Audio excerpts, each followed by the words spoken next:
Nota pembelaan ini awalnya hendak saya beri judul pembelaan yang sia-sia, karena di tengah hinaan, caci maki, olok-olok serta tekanan luar biasa dari semua pihak terhadap saya dan keluarga dalam menjalani pemeriksaan dan persidangan perkara ini, acap kali membawa saya dalam keputusasaan dan rasa frustasi. Berbagai tuduhan bahkan vonis telah dijatuhkan kepada saya sebelum adanya putusan majelis hakim. Rasanya tidak ada ruang sedikit pun untuk menyampaikan pembelaan.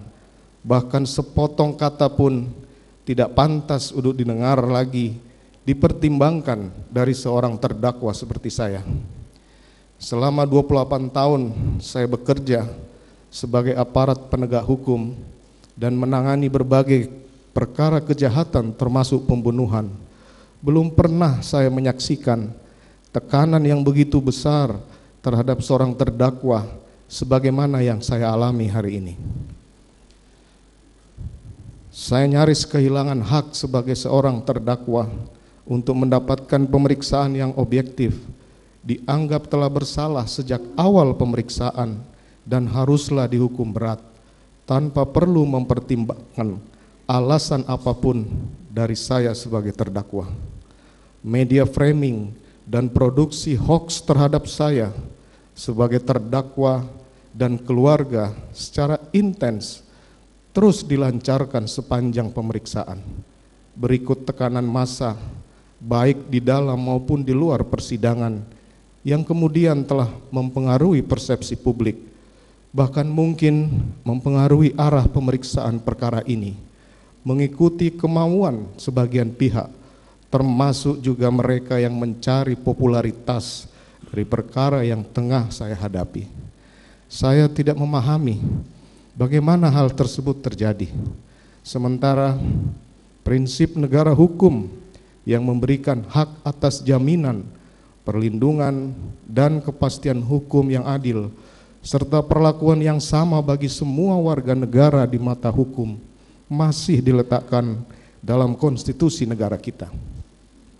Demikian pula prinsip praduga tidak bersalah atau presumption of innocence yang seharusnya ditegakkan berdasarkan artikel 11 Deklarasi Universal Hak Asasi Manusia, artikel 14 ICCPR, serta penjelasan umum butir ketiga huruf C KUHP.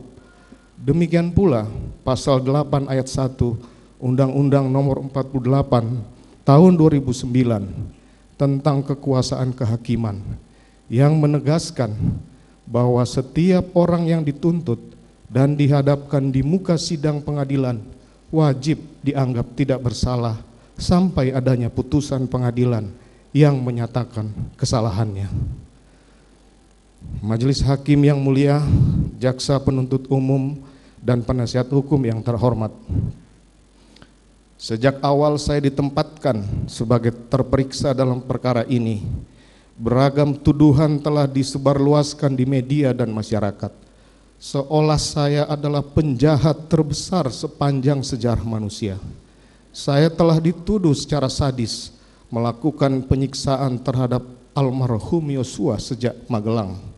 Begitu juga tudingan sebagai bandar narkoba dan judi, melakukan perselingkuhan dan menikah sirih dengan banyak perempuan, perselingkuhan istri saya dengan Joshua dan Kuat, melakukan LGBT, memiliki bunker yang penuh dengan uang, sampai dengan penempatan uang ratusan triliun dalam rekening atas nama Yosua yang kesemuanya adalah tidak benar. Saya ulangi, semuanya tuduhan itu adalah tidak benar. Dan tuduhan tersebut telah sengaja disebarkan untuk menggiring opini yang menyeramkan terhadap diri saya, sehingga hukuman paling berat harus dijatuhkan tanpa perlu mendengarkan dan mempertimbangkan penjelasan dari seorang terdakwa seperti saya. Terima kasih sudah nonton.